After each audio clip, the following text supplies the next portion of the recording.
नमस्कार, मैं हूं अर्चना यादव और अभी हम लोग हैं कंदरापुर मार्केट से जस्ट अगर अंदर में गांव है मधुबन, वहां पर है। और यहां पर हम आपको पहले बता दें कि ये जब 1-1.5 साल पहले आजमगढ़ एयरपोर्ट का विस्तारीकरण किया जा रहा था इंटरनेशनल करने के लिए, तो ये गांव आखिरी था जो इंटरनेशनल एयरपोर्ट में जाने वाला था। उस समय भी हम लोग आकर के यहाँ पे बातचीत किए हुए थे और वो मुहिम थी जिसमें यहाँ से रुक गया है, लेकिन इंटरनेशनल एयरपोर्ट उधर चला गया है। बहुत लंबा प्रयास रहा, लेकिन अभी यहाँ आने का मतलब ये है कि 2024 का चुनाव भी आ गया है नजदीक में और उनकी तैयारियां जोरों शोरों से चल रही है।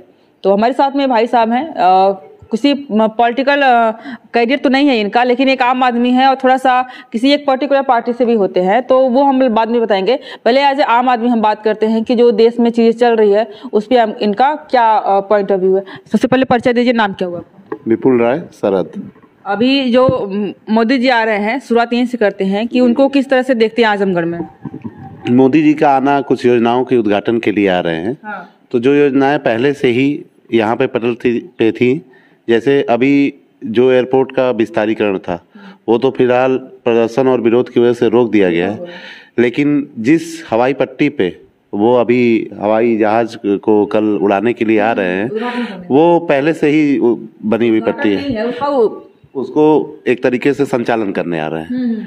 तो अच्छी है बात कि जो भी हो समाज के लिए काम वो अच्छा ही है। यूनिवर्सिटी जैसे बनी है उसका उद्घाटन वो भी अच्छा ही है, लेकिन इन सब मुद्दों के साथ और भी बहुत से मुद्दे हैं। क्या है वो, उसको क्या बोल रहे हैं? जैसे बेरोजगारी बहुत ज्यादा बढ़ रही है, प्लस जो भी नियुक्तियां आ रही हैं उसमें करप्शन बहुत ज्यादा है। अभी पेपर लीक, आप इस सरकार में कोई भी ऐसी नियुक्ति जो 10,000, 20,000, 50,000 की संख्या में हो रहा है, 100-150 की बात नहीं, 100-150 का तो पता ही नहीं चलता कब आई कब गई कैसे हुआ, उससे नहीं मतलब है। लेकिन जो बल्क में ज्यादा संख्या में नियुक्तियां आ रही हैं वो पूरी तरीके से भ्रष्टाचार से भरी हुई हैं। पेपर लीक हो जाते हैं, एग्जाम होने के एक दिन पहले ही पेपर लीक हो जा रहे हैं, एग्जाम के दिन सरेआम फोटोकॉपी बढ़ती है। तो ये सरकार की विफलता है, क्योंकि अगर रोजगार नहीं रहेगा तो जितनी भी सुविधाएं सरकार दे रही है, चाहे पढ़ने की सुविधा हो, चाहे एयरपोर्ट से फ्लाइट से उड़ने की सुविधा हो, ये सारी सुविधाओं का लाभ कैसे आदमी मिलेगा? उसके पास तो कुछ रोजगार रहना चाहिए जिससे उसकी आमदनी हो। अभी यहाँ से कहीं जाना हो किसी को एयरपोर्ट का फायदा लेने के लिए, तो उसको तो 5,000 चाहिए ना, 4,000 तो चाहिए ना कि हम उससे उड़ सके। तो जो बेसिक नीड्स हैं उस पर सरकार को फोकस कहीं ज्यादा करना चाहिए, ना कि खासकर छोटे शहरों में। छोटे शहरों की जरूरत है कि वहाँ का विकास, बेरोजगारी अगर ज्यादा रहेगी तो विकास कम हो पाएगा। वहाँ पे कुछ इंडस्ट्रियल प्लान लाएं जिससे रोजगार बढ़े और यहाँ के लोगों को रोजगार मिले। हाँ, जैसे पुरानी नौकरियां भी शॉर्ट कर दी जा रही हैं। उसमें क्या है, कुछ संविदा ये ऐसे इसकी बात कर रहे हैं, जो अग्निवीर है उस पर बात करना है। अग्निवीर योजना को ही ले लीजिए। पहले कोई अगर आप समाज के एक अंग ही हैं, मीडिया से हो चाहे किसी से भी, आपके गांव घर शहर जहां भी रहते हो, वहां पे अगर कोई आस पड़ोस में किसी सेना में भर्ती हो गया तो उसका 2 पीढ़ी सुधर जाता था। आज की डेट में कोई अगर शॉर्ट पीरियड के लिए जाके नौकरी करके आ जाता है तो वैसी संख्या कितनी ज्यादा हो जाएगी उसकी कोई सीमा नहीं है। ये जो आपने कहा है, ये इसमें अगर देखें तो हमने बहुत जानकारी नहीं है, लेकिन हमने सीरियल्स देख रखा है। एक टर्की है, बहुत सारी जगहों पे ऐसा होता है। टर्की का हमने सीरियल देखा, वहां पर भी पता चला, और कोरिया का सीरियल देखे, बहुत सारे लोग जानते होंगे कोरिया बीटीएस बहुत ज्यादा फेमस है। ऐसा कोई नहीं होगा जो युवा हो और कोरिया को ना जानता हो बीटीएस की वजह से। तो वहां पर भी ये चीजें है कि आपको अपने इवेंट जो वहाँ के एक्टर्स है वो भी फौज ज्वाइन करते हैं 2 साल के लिए। सेम कंडीशन वहां पर भी है, एक लिमिट होती है। तो ये भारत में अगर मतलब इम्प्लीमेंट किया गया है, इससे कोई दुष्परिणाम है? जैसे कोरिया की तो बात ही मत करिए, वहाँ डिक्टेटरशिप है, वहाँ पे अच्छा जनसंख्या कम है, प्लस एक अपने तरीके का राज है वहाँ पे। वहाँ के जो भी किंग जो भी हैं शासक, साउथ कोरिया की बात की। अच्छा, तो आप कोरिया की ओर बोलनी, तो नॉर्थ को साउथ को क्लियर कर लिए होते। तो जैसे और सब जगहों पे अगर इस व्यवस्था को ऐसे कर दिया जाए कि एज अ आर्मी की ट्रेनिंग हर एक इंसान को जरूरी है, ये जैसे कंपल्सरी कर दिया जाए कि देश की सेवा आप कोई भी व्यक्ति है, सेवा की जरूरत जो है, देखिए ये बहुत से देशों में ऐसा भी है, सिंगापुर में है, अमेरिका में है, यूएसए, सब जगह ऐसा है कि आप ये जो 12th तक का पढ़ाई होता है उसी टाइम पीरियड में आपको 6 महीने 1 साल की ट्रेनिंग दी जाती है। यहाँ पे एनसीसी होता है। हाँ, जैसे यहाँ पे एनसीसी होता है। तो इसको और अच्छा बनाने के लिए, जैसे एनसीसी क्या है कि आपके मूड पे है, ज्वाइन करिए ना ज्वाइन करें, लेकिन इसको कंपलसरी कर दीजिए कि आपको 6 महीने 1 साल की ट्रेनिंग लेनी है। वो पूरी तरीके से आउट ऑफ स्टेशन लेनी है, चाहे बॉर्डर के नज़दीकी किसी कैंप पे लेनी है, क्या करनी है वो सरकार डिसाइड करेगी। वो तो योजना जब बनेगी तो बहुत, तो वैसी ट्रेनिंग ज़्यादा बेहतर है ना कि 2.5 साल की नौकरी, 3 साल की नौकरी, 4 साल की नौकरी करके बेरोजगार हो जाना फिर से वैसा। हाँ, ये भी आपने सही कहा, लेकिन कहीं ना कहीं सरकार तो कहती है कि जो वहाँ से रिटायर होंगे फौजी, उनको पुलिस में अप्लाई कर सकते हैं, किसी बैंक में अप्लाई कर सकते हैं। तो वो तो अभी भी चल रहा है, कहीं कहीं अप्लाई कर सकते हैं, अभी भी चल रहा है। वो क्या जो फ्रेश है वो तो नियुक्त ही नहीं हो पा रहे हैं, उस पे से वेटेज लेने वाले आ जाएं कि उनको प्रेफरेंस दिया जाएगा कि 2.5 साल 3 साल के सर्विस के बाद उनको, तो फिर और भीड़ कहाँ जाएगी। ये भी समस्या एक है। हाँ, ये बड़ी समस्या है ना। अगर वो आ जाएंगे, अभी आरक्षण में बटा हुआ है पूरा, कहीं 10%, कहीं 20%, कहीं 30%, वो भी आ गए, उनका भी 10% डाल दो, तो फिर जो फ्रेशर्स हैं जिनको अभी नौकरी की तलाश है वो कहाँ जाएंगे। यहाँ पे अगर वो भी काट लेंगे जो फ्रेशर्स हैं। आप जानते हैं कि आर्मी का कोई है, स्वतंत्रता सेनानी कोई है, तो उसको वेटेज दिया जाता है। तो उसी तरीके से अगर कोई किसी भी चीज के लिए अप्लाई करेगा तो फिर कंपटीशन जो है एकदम, नए फ्रेशर्स जो हैं जिनको अभी करियर शुरू करना है वो तो आउट हो जाएंगे। उनके लिए 10-20%, 30%। कहीं सरकार का फेलियर है, उसने इस बात पे विचार नहीं किया होगा। हाँ, इस बात पे विचार नहीं किया होगा। और कई लोगों के अगर योजना कोई आती भी है तो कम से कम जो एग्जाम हो गए थे, एयरफोर्स का एग्जाम हुआ था, कई ऐसे एग्जाम थे जिनका रिटन लड़के पास करके ट्रेनिंग के लिए चाहे कॉल लेटर का इंतजार कर रहे थे कि अब जाना होगा, अब जाना होगा। ऐसे लोगों के मतलब समझिए कि एकदम बिना छत के कर दिया गया, क्योंकि उनकी ऑलरेडी सिलेक्शन हो चुका था। और वो ऐसी नियुक्तियों को कैंसिल करके नया जो है ये रूल की अब से जो भी होगा इस तरीके, कम से कम एटलीस्ट जिनका वहाँ पे सिलेक्शन हो चुका था उनको तो नौकरी मिल जानी चाहिए थी।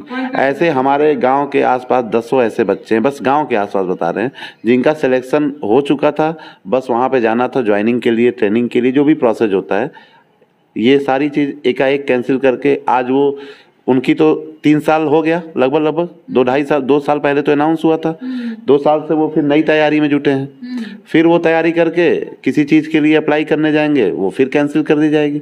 तो इस तरह एक परिवार का अगर किसी भी बच्चे का 5 साल बेकार कर दिया जाए तो वो 10 साल पीछे ऑलरेडी ढकला जाएगा ना। ये सही आपने कहा, लेकिन एक चीज़ मुझे और याद आ रही है कि अभी कल परसों में क्रिएटर्स का अवार्ड उन्होंने दिया है। गवर्नमेंट ऑफ इंडिया में क्रिएटर जो अपने यूट्यूबर्स हैं या फिर सोशल मीडिया पे काम करते हैं, उनको उन्होंने अवार्ड देकर के प्रोत्साहित किया है। तो क्या ये मतलब कि नौकरी ना मिल करके एक सोशल मीडिया भी एक हो सकता है जिससे आप धनोपार्जन कर सकते हैं? देखिए, सोशल मीडिया धनोपार्जन क्या ये अवार्ड जो है कि उसको बढ़ाने के लिए दिया हो उन्होंने?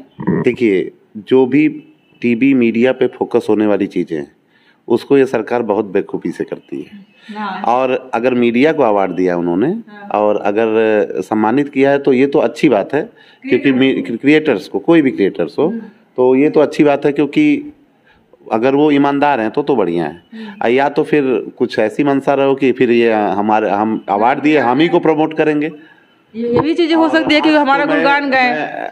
जिस तरीके से आप पूछना चाहेंगी, मुझे तो पूरी तरीके से मीडिया से अगर देखा जाए, नेशनल चैनल भी, सोशल, ये जो यूट्यूबर्स हैं ये तो काफ़ी हद तक सच्चाई दिखा रहे हैं, बहुत अच्छा जो ब्लॉग्स बनाते हैं काफ़ी अच्छा से। लेकिन जो बड़े नेशनल चैनल हैं ये प्रभावित, गोदी मीडिया वो राइट है, एकदम राइट वर्ड है उनके लिए, वो एकदम सरकार के साथ नहीं, भाजपा के साथ है। सरकार के साथ रहते तो समझ में आता, वो सरकार गलत करती तो गलत बताते, सही करती तो सही बताते, लेकिन वो क्या करते हैं, केवल और केवल भाजपा का साथ देते हैं। अभी एक बहुत बड़े यूट्यूबर हैं ध्रुव राठी जिनका नाम है, और उनकी एक वीडियो काफ़ी कंट्रोवर्शियल हुई थी, डिलीट भी हो गई थी, काफ़ी मुद्दे उस पर बने, बहुत सारे लोग उसके बारे में मतलब बात करके व्यूज भी छापा। हम यहाँ पे आपसे बात करना चाहेंगे, उसमें एक चीज़ उन्होंने दिया हुआ था कि भाजपा नहीं, मोदी जी डिक्टेटरशिप की तरफ बढ़ रहे हैं, भारत में अब जो है लोकतंत्र खत्म होने की कगार पे है। और कुछ लोगों का इस तरह से बयान भी आ रहा है कि 2024 का चुनाव हो जो है वो आखिरी होगा, उसके बाद यहाँ पे तानाशाही व्यवस्था सिस्टम जो है वो लागू हो जाएगी। क्या कहना चाहिए? देखिए, ध्रुव राठी ने कई मुद्दों को उठाया, आपने भी पूरा वीडियो देखा होगा, हमने भी पूरा वीडियो देखा, उसने तथ्यों के साथ उठाया। वो कोई कोर्ट का केस है तो कोर्ट का उन्होंने कॉपी दिखाया, कोई पेपर की कटिंग है तो पेपर की कटिंग दिखाया, कोई रिकॉर्ड किसी भी पार्टी की तरफ से दिया गया है तो उसको दिखाया उन्होंने कि कितने लाख का, कितने करोड़ का क्या है। तो उन्होंने जितने भी मुद्दों को उठाया वो आप और हम चाहे तो उस पर आपके पास मोबाइल है, गूगल है, सर्च कर सकते हैं, उसमें क्लियर कर सकते हैं कि वो फ्रॉड है कि सही है। आप उसके अंदर में जाएंगे तो आपको सच्चाई ही मिलेगी। और अब आगे तानाशाही होगी, डिक्टेटरशिप होगी, इसका अंदेशा कर पाना तो मुश्किल है, क्योंकि भारत एक जो है बहुत ही पॉपुलेशन वाला देश है और कोई ऐसे अपने तरफ मूव नहीं कर पाएगा, विद्रोह कहा कि ऐसे कोई भी नहीं कर पाया। फिर ये आरोप कैसे लगता है, जैसे बड़ी पार्टी हो गई, इससे अरविंद केजरीवाल का भी बयान वायरल होता है और बहुत सारे नेता है जिसका नाम नहीं लेना चाहिए हमें किसी का, लेकिन बहुत सारे लोग इस आरोप लगा रहे हैं, तो क्या ये पॉसिबल है? देखिए, मैं तो अपोजिशन को एक ही सलाह देना चाहूंगा, हमेशा मुद्दों पे लड़ाई लड़ो। आप वर्ड, जैसे भाजपा चाहती है कि आप कुछ बोलें और हम कुछ पकड़ें, तो ये चीज भाजपा चाहती है। और जितनी भी इंडिया गठबंधन की पार्टियां हैं उनको एकजुट होके, अभी भी लेट नहीं हुआ, अभी भी केवल मुद्दों पे बात करें, देखिए चुनाव उनके पक्ष में जाएगा। इंडिया गठबंधन की बात आपने करी तो लोग ये भी कहते हैं कि शेर अकेला आता है, झुंड में तो सुअर आते हैं या फिर लोमड़ी आती है। तो क्या ये मोदी जी ये जो शेर हैं और जो है कि जो अदर पार्टियां एक साथ होकर के हमला करने के का प्रयास कर रही है मोदी जी पे, ये इसको आप कैसे देखते हैं? आप आज तो इंडिया गठबंधन हो गया, पहले एनडीए था और यूपीए था। आप विकिपीडिया पे जाइए, पार्टी की डिटेल खोल लीजिए। आज जो वो सुअर भेड़ की कोई बात कर रहा है तो इंडिया गठबंधन से ज्यादा पार्टियों का गठबंधन इनसे है, भाजपा से। तो फिर आप तो उस कतार में आगे खड़े हैं, आप तो उस कतार में आगे खड़े हैं। तो जिसका जिससे बन रहा है वो साथ आए, जिसका जिससे नहीं बन रहा है आप नहीं भी बनने दोगे, आप छुड़वा ले जाओगे उसको। आपके पास इतनी ताकत है, आपके पास ईडी है, आपके पास सीबीआई है, आपके पास सारी जितनी भी केंद्र से चलती हुई शक्तियां उनके पास दी गई हैं, वो सबका प्रयोग करके ईवीएम की भी बात करते हैं, आप सीबीआई की बात कर रहे हैं और ईडी की बात कर रहे हैं, तो शुरुआत कहते हैं तीनों पे बात करेंगे, लेकिन ईवीएम पे बात करते हैं। लोग बोलते हैं कि ईवीएम हैक करवा करके मोदी सरकार जो है वो चुनाव जीत रही है, आप इस पे क्या कहेंगे? देखिए, ये तो अगर जितनी भी राज्य की पार्टियां हैं, चाहे नेशनल पार्टियां हैं, इनको इस पे मौका मिलता है। अगर ऐसा कुछ है तो उसको बहुत अच्छे से डिफेंड करके कि नहीं ये गलत है, तो उस पर एक आवाज़ अगर मिल के उठाएंगे तो उस पर भी बदलाव हो सकता है। अगर उनको लग रहा है तो उनके सब पार्टियों के पास टेक्निकल टीम है, उनका प्रयोग करें। और जब तक कोई प्रूफ नहीं आता है तब तक इस पे बोल पाना कोई उचित नहीं होगा। और एक वीडियो हम देख रहे थे तो उसमें वो बता रहे थे कि अगर ईवीएम खराब होता तो अभी जो जितने भी अपने भारत में राज्य हैं 28-30, उसमें से सिर्फ 8-10 में जो है कि वो भाजपा की सरकार होगी, बाकी सब में तो अदर पार्टियों की सरकार है। अगर ऐसी बात होती तो फिर ईवीएम कैसे खराब हो गया, जो पार्टियां आरोप लगा रही? इसीलिए बोल रही ना कि ये सारी पार्टियों के पास टेक्निकल टीम है, अगर ऐसा कुछ है तो उसको प्रूफ करें। आप कहना चाह रहे हैं कि ये मतलब बेबुनियाद इल्जाम है, इस पे बिना जांच पड़ताल की बात नहीं करने? मैंने खुद नहीं की है कभी, तो इस पे बोलना कुछ, क्योंकि अगर ऐसा होता तो जाहिर सी बात है जो ईवीएम हैक कर सकता है वो सारे जगह पे बनेगा अपना राजा, क्यों छोड़ेगा? नहीं, वो तो मान लीजिए उनकी क्या प्लानिंग है ये हम कैसे जान पाए। बाकी मैंने जो कहा, सलाह दी सारी पार्टियों को कि अगर ऐसा कुछ है तो आप एकजुट होके, आपके पास टेक्निकल टीम है, उसको वो कहते हैं चैलेंज करें, उसको कोर्ट में जाएं, कुछ भी करें। बहुत से बदलाव कोर्ट से हो जाते हैं। तो ईडी की बात आपने करी तो इनकम टैक्स वाले तो ये जो बोल रहे हैं कि विपक्षी पार्टियां बोलती हैं कि जो उनकी विपक्षी भाजपा के हैं, भाजपा वाले भी बहुत सारे ऐसा भ्रष्टाचार करके बैठे हुए हैं, बहुत सारे लोग ऐसा है कि घोटाला करके बैठे हुए हैं, उन पे आरोप क्यों नहीं लगता? उनके घर सीबीआई जांच क्यों नहीं होती है? जो विपक्ष में बैठे हैं उन्हीं के घर में सीबीआई जांच क्यों होती है? देखिए, सबसे ज्यादा जो प्रश्न उठते हैं वो भाजपा के आज की डेट में राजनीतिक तौर पे यही उठता है कि इनके पार्टी में जाने से सब लोग बेदाग हो जाते हैं। बोलता है वॉशिंग मशीन है, निकलो और जैसे साफ मिल जाते हैं। हमारे कहने का मतलब कि आज वो आदमी भ्रष्टाचारी है और परसों वो शुद्ध कैसे हो सकता है? तो यही खेल चल रहा है, दबाव बना के पार्टी ज्वाइन कराया जा रहा है। जातिगत समीकरण देखते हुए कुछ लोगों को प्रेशर डाला जाता है कुछ पार्टियों के मजबूत नेताओं को तोड़ा जाता है, जैसे महाराष्ट्र में हुआ, एनसीपी से शरद पवार को तोड़ा गया, शिवसेना से जो इस समय सीएम है उनको तोड़ा गया, बिहार से नीतीश जी को तोड़ा गया। तो ये खुद हमारे यशस्वी प्रधानमंत्री जी ये बात मन से कहते हैं और बहुत जोर शोर से कहते हैं। ये भी चीज हो सकती है ना कि सत्ता में बने रहने के लिए। आप न्यूज से हैं, मीडिया से हैं, आपने तमाम फुटेज देखा होगा कि वहाँ पे डायरेक्ट टारगेट किया गया कि महाराष्ट्र को कि सब खोल दिया जाएगा, सारे घोटालों को वो कर दिया जाएगा। और उसके 3 से 4 दिन के अंदर जो है वहाँ का चुनाव खत्म हो गया, वहाँ से जो फायदा लेना था ले लिया गया। उसके बाद उसी पार्टी के जिसके ऊपर पूरा आरोप था अजीत पवार जी, उनको फिर पार्टी में शामिल करके और एनसीपी को तोड़ा गया। अब इसका नुकसान फायदा भाजपा को होता होगा तभी तो करती होगी। बिल्कुल सही कहा आपने।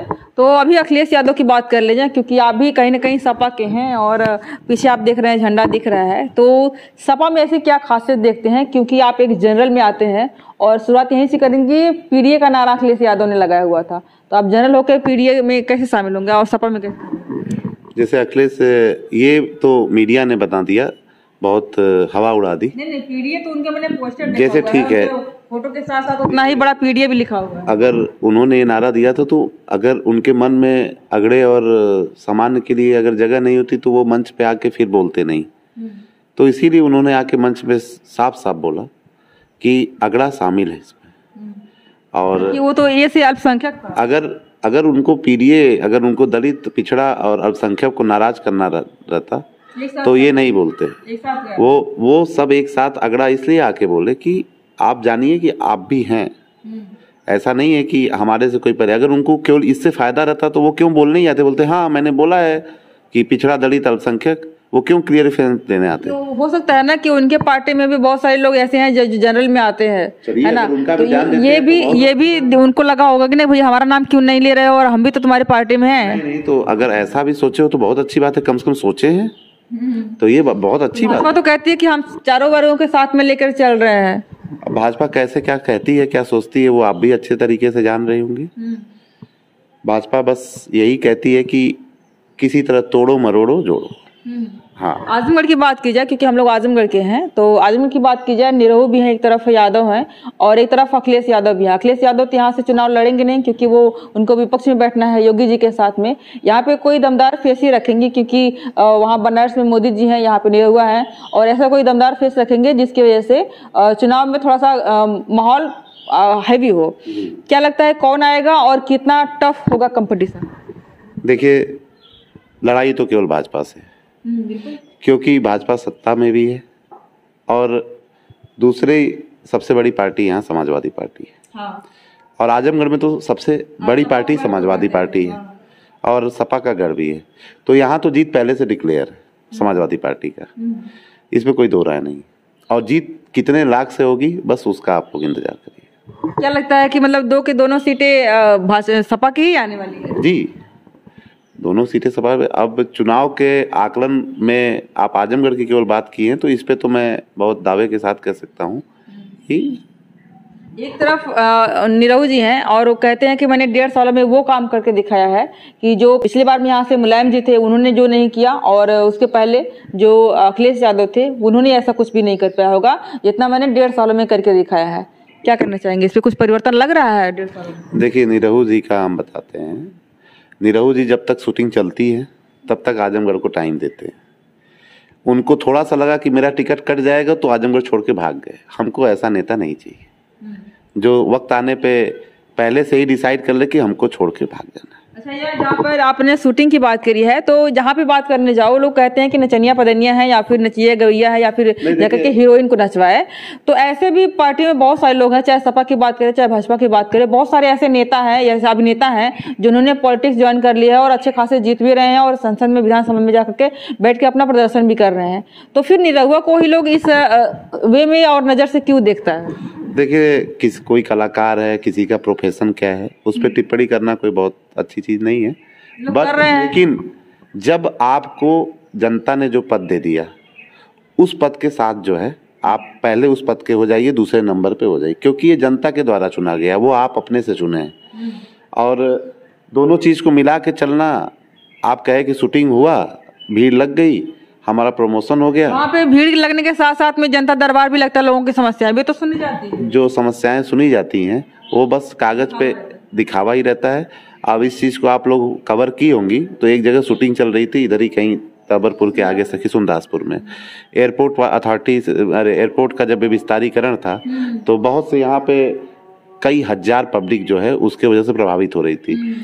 तो कुछ लोग 10-20 लोग मिलके उनके पास गए, तो उन्होंने उल्टा ही जवाब दे दिया। उन्होंने कहा कि आजमगढ़ को, आप लोगों को विकास की जरूरत ही नहीं है, आप लोग पिछड़ा ही रहना चाहते हैं। मतलब एग्जैक्ट बयान नहीं, लेकिन उन्होंने इतने गलत तरीके से बोल दिया कि उन लोग होपलेस हो गए। फिर आके यहाँ पे मानव श्रृंखला बनाई, चेन बनाई और बहुत बड़ा प्रदर्शन हुआ। प्रदर्शन होने के पीछे आज उसका उद्घाटन कल है, इसलिए उसके बारे में भी बोल देते हैं। प्रदर्शन होने के पीछे सबसे बड़ी वजह थी कि कोई विकास से दूर नहीं भाग रहा था। ये आप जो भी देख रहे होंगे, मीडिया पे होंगे, चाहे जो ऐसे, आजमगढ़ के मुख्यालय से अभी आजमगढ़ का विस्तारीकरण अगर देखा जाए तो यहाँ से 3 किलोमीटर आगे तक आजमगढ़ आ गया है। आप वहाँ से 5 किलोमीटर दूरी पे एयरपोर्ट बना रहे हैं और घनी आबादी है और एक हवाई पट्टी ही है, तो बहुत सी जगह हवाई पट्टी बन के पड़ी हुई है। और भी मेरी बात सुनिए, बहुत से जिलों में हवाई पट्टी बन के पड़े।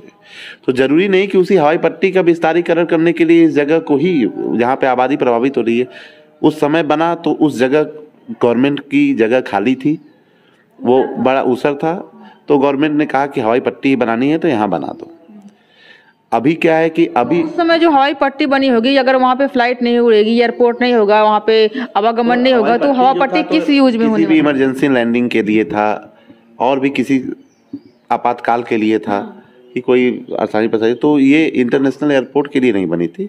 अभी आजमगढ़ में तमाम ऐसी जगहें हैं जहाँ की ज़मीनें अगर ले ली जाएंगी, वहाँ कुछ सरकारी ज़मीनें भी निकल जाएंगी, प्लस लोगों की ज़मीन लेने से उनको कुछ फ़ायदा ही होगा, ना कि नुकसान होगा। तो वैसी जगहों का तलाश किया जाए जहाँ पे हज़ारों लोग प्रभावित न हो, हज़ारों लोग लाभान्वित हों। मुआवजे की बात अगर इसमें आती है कि लोग लाभान्वित होंगे, तो एयरपोर्ट में बढ़िया मुआवजा भी नहीं मिल रहा है, इसकी वजह से लोग काफी नाराज है। मतलब अगर कोई देना भी चाहता है तो लोग बोल रहा है कि मुआवजा सही नहीं मिल रहा है, जिसकी वजह से हम जाकर के फिर से यहाँ से उजड़ करके नई दुनिया बसा सकते। नहीं, जैसे मुआवजे की बात तो हटा दीजिए। जैसे मुआवजे की बात कर पाना, ये एक डिफरेंट, क्योंकि देखिए घनी आबादी है और एक घर बना पाना मुश्किल है बहुत, और दूसरे जगह जाके बसना, 2-4, 10 घर, 20 घर हो तो प्रशासन भी उसको समझा सकता है। लेकिन यहाँ पे जब हजारों घर हैं और हजारों घर में अगर जोड़ा जाए प्रभावित होने वाले, तो कम से कम 30-40 हज़ार लोग डायरेक्ट प्रभावित हो रहे हैं। तो ऐसी जगह पे फिर उस जगह पे ले जाया जाए जहाँ पे वहाँ एयरपोर्ट जाने से वहाँ आसपास कुछ विकास भी हो सके, ट्रांसपोर्टेशन बढ़े, ताकि कुछ लोगों की आमदनी बढ़े। ये तो ऑलरेडी एक तरीके से शहर का किनारा हो गया ना। आप कहीं भी जाइए, एयरपोर्ट कम से कम 20 किलोमीटर 25 किलोमीटर दूर बने, क्योंकि वहाँ पे केवल पैसों वालों का आना जाना होता है, वहाँ आम पब्लिक को कोई लाभ नहीं होता है। गाड़ी से लोग आते हैं, एयरपोर्ट पे बैठेंगे और फ्लाइट से उड़ जाएंगे। ये भी सही कहा इन्होंने। लेकिन एक चीज जो होती है वो देश बेचने की बात होती है कि मोदी जी ने देश बेच दिया है। इस पे क्या कहेंगे? अडानी, अंबानी और योगी मोदी, 4 लोगों का नाम एक साथ में लिया जाता है, क्या कहना है?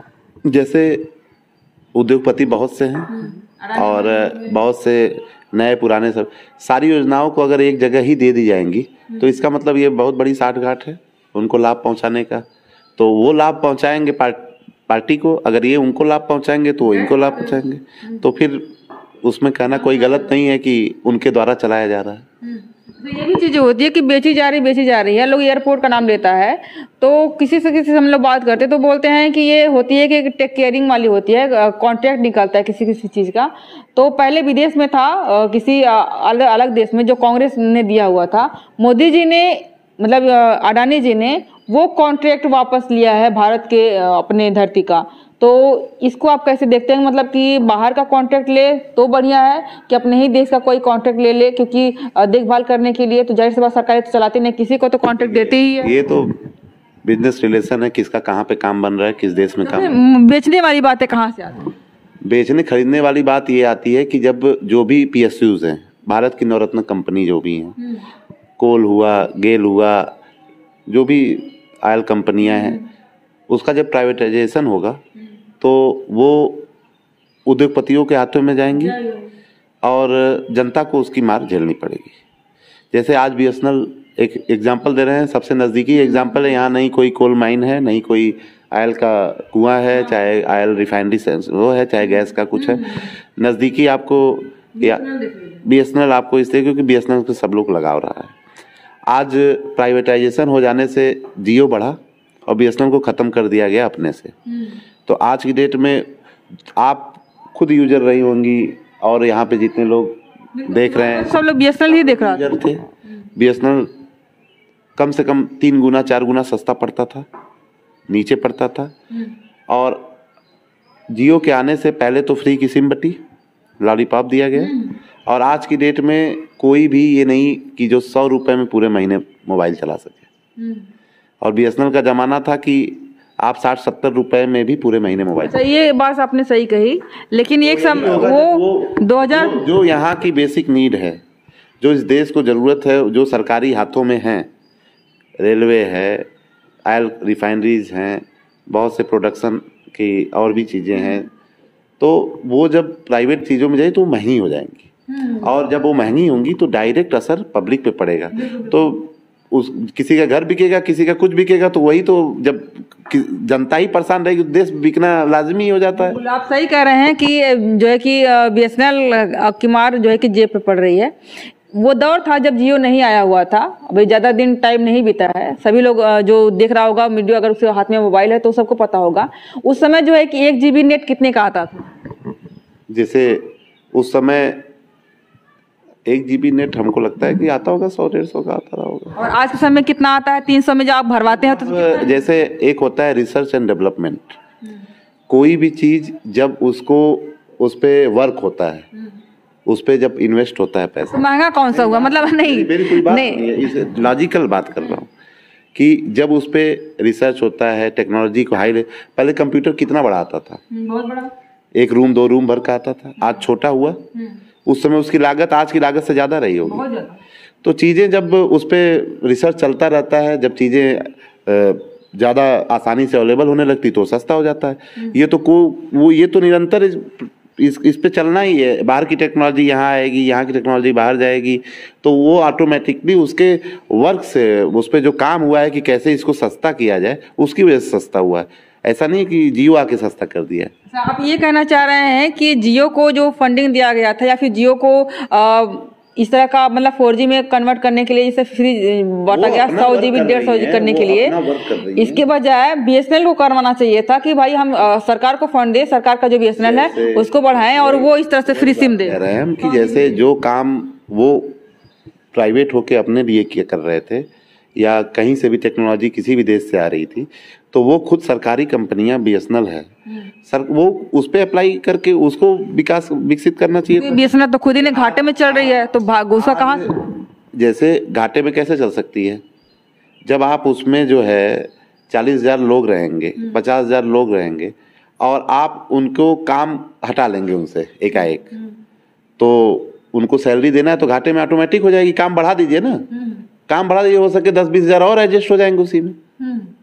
ये VRS सब देना ही नहीं पड़ेगा, सब एडजस्टमेंट हो जाएगा। ये भी तो चीजें रही होंगी ना कि जो सरकारी गवर्नमेंट एम्प्लॉय हो जाते हैं वो अच्छे से काम नहीं करते हैं। ये भी कारण हो सकता है कि मतलब हम गवर्नमेंट एम्प्लॉय होंगे और हमारा कुछ तो कोई बिगाड़ नहीं सकता, अच्छे से काम नहीं किया हो, इस वजह से घाटे में चली गई हो। ये एक्सक्यूज है, ये कोई निष्कर्ष नहीं है। सरकार को इसका जांचबीन करना चाहिए था। आपके पास डेटा है, जो एम्प्लॉय वहाँ काम कर रहा है उसके अदर एक एम्प्लॉय का वहाँ पे रिक्रूटमेंट कर रहे हैं। जियो को ही लोग क्यों कहता है? क्योंकि वोडाफोन आया, आइडिया भी कन्वर्ट किया अपने आप को, एयरटेल आया, प्रभावित करना है ना, तो फिर सिर्फ उसी BSNL को ही लोग क्यों करता है? क्योंकि वो गवर्नमेंट के हिस्से में था इसलिए नहीं। BSNL को इसलिए कहता है कि भाई हम बात कर सकते हैं, जैसे सरकार की ही तो बात करेंगे। जब BSNL था तब भी लोग नेट बढ़िया सर्वर कोई आएगा, अब उन्हीं का रिलायंस मर गया, मतलब फोन था जो उन्हीं के भाई की कंपनी थी, तो उसकी क्यों कोई बात करेगा?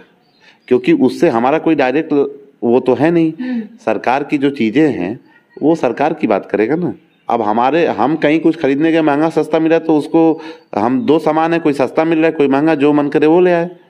लेकिन ये सरकार की योजना है ना, इसमें हमको हमेशा वही देखना होगा जिसमें हमको सस्ता पड़े। सरकार की नीतियों की अगर बात करें हम, तो कुछ लोग कहते हैं कि सरकार की नीतियां बहुत बढ़िया रही, क्योंकि कतर से 8 सैनिक थे जिनको फांसी की सजा मिली थी और वो वापस आ गए। कुछ लोग कहते हैं कि नहीं, ये तो जो है कि इनकी उनकी चाल थी, और एक लोग तो वीडियो बाकायदा बना करके लोगों को प्रभावित किया कि ये इसमें शाहरुख खान का योगदान था, उन्होंने बात करी तब जाकर के उन्होंने किया था। आपको क्या कहना है? जैसे भाजपा की IT सेल है, वैसे बहुत से लोग बेरोजगार बैठे हुए हैं, कुछ उसमें जोड़ते रहते हैं घटाते रहते हैं तो उसको बहुत तवज्जो देने की जरूरत नहीं है। अगर उन्होंने हमारे देश का अगर मजबूत होगा तो अगर सरकार की कहीं तारीफ करनी होगी तो तारीफ भी किया जा सकता है। लेकिन लगता है कि ये सरकार का काम अच्छा है। अगर हमारे यहाँ के नागरिक वापस आए तो इसको अच्छा कहेंगे, क्यों बुरा कहेंगे। अच्छा, लोग ये भी कहते हैं कि ये सरकार कुछ करती नहीं है, सिर्फ विदेश का दौरा करती है। जैसे विदेश का दौरा, ये इसलिए उनके ऊपर आरोप लगता है कि आप दौरा कर लिए, नहीं फायदे तो होते, फायदे होते होंगे, जो भी होते कि उसके एवज में जितना खर्च होता है उसके एवज में उतने फायदे नहीं होते हैं, तो इसलिए लोग कहते हैं कि विदेश का दौरा। एक तरफ रिलेशनशिप मजबूत होता होगा कि हमारे देश का उन दो देशों में रिलेशन मजबूत हो, दूसरे कुछ तो आयात निर्यात का कॉन्ट्रैक्ट वगैरह होता होगा। जैसे हमारा रिश्तेदार कोई बड़ा है तो रोज उसके दुआरे पे गिरे रहे हैं, कुछ अपना काम करें, अपने आप को बड़ा बनाने का प्रयास करें, अपने आप को बड़ा बनाए, वहां से कुछ लाए। बार बार दौड़ने से नहीं होता है ना। आपके तो खुद ही लोग हैं, जैसे मोदी जी जाएंगे तो बहुत खर्चा पड़ जाता है, मोदी जी जब जाते हैं बहुत ज्यादा खर्चा पड़ जाता है, तो चीजों को उनको भेजो कि जिनसे कम खर्चे में कुछ निपट जाए। एक बार दौड़ा ठीक है, प्रधानमंत्री बने घूम आए ठीक है भाई, जरूरी है, जाएंगे तो थोड़ा वो रहेगा। लेकिन अब बार बार उसी देशों में जाके ब्यौरा बनाना, वहाँ अब एक आप राठी की ही बात किए थे और उनका ही क्लिप था, शायद किसी और का क्लिप था, उसमें ये दिखाया गया है कि वहाँ के लोकल पॉपुलेशन ये बोलती है कि जो भी यहाँ पे कवरेज होता है वो केवल इंडिया वालों के लिए होता है, ना कि यहाँ कोई उसका कोई फर्क नहीं पड़ता है। मोदी जी आए हैं, छोटी कटिंग निकलती है, कोई यहाँ नहीं, तो यहाँ पे मीडिया के हेडलाइन रहेगी कि मोदी का यहाँ भी जलवा, मोदी का वहाँ भी जलवा। लेकिन ये वहाँ के पेपर में छोटी सी कटिंग निकलेगी और यहाँ मीडिया पे 3-4 दिन चलता है। हाँ, तो इसीलिए कहीं कहीं यूट्यूबर अच्छे हैं कि कुछ रियलिटी तो दिखा दे रहे हैं, ब्लॉग बना के कुछ करके। ये 370 कश्मीर से हटा है और ये CA लाने का और NRC की बात भी होती है, और कुछ लोग इससे कहते हैं कि चुनाव के बाद भारत जो है वो हिंदू राष्ट्र बन जाएगा।